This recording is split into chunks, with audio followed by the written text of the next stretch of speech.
Well, the main other class would be heavy metals.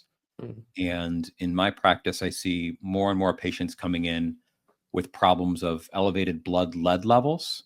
I see elevated mercury levels, and then I see thallium and cadmium. There are others, but those four metals are the ones I most commonly see in my patients who haven't gotten better despite our lifestyle work, despite our work with the GI tract.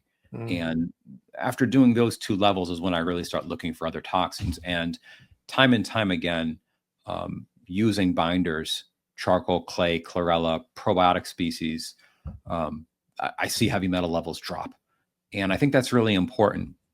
So heavy metals and mold toxins are the two main classes of toxins that I see binders work on. But the really neat thing is that there's a growing literature recognizing the huge variety of environmental toxins. It's not just metals and mold, it's metals and mold and endotoxins, toxins produced by bacterial species in the body. It's actually a breakdown product of a bacterial cell wall. You see carcinogens, plastics.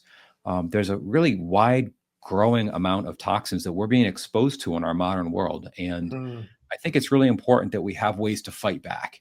Mm. And that's where I see the binders really coming in, is a way to mitigate. It doesn't prevent the exposures that we are exposed to, and it's not going to completely fix the problem. Mm. But the analogy I often use with my patients is, you've got a bathtub full of toxins, and right now we've got the drain.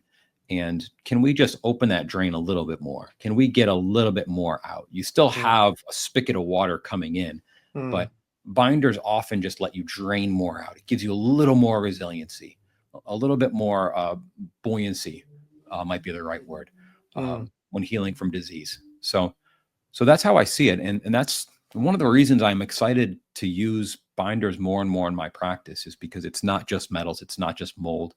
I think those things are the tip of the iceberg. Those are the things that we commonly measure, at least in functional medicine. We don't Mm. have good assays to test for, the thousands of carcinogens and food additives and coloring and excipients that get into our diet. We are just scratching the surface of being able to test for microplastics and nanoplastics in the urine. Mm. Um, and so I think we just need to be a bit preventative.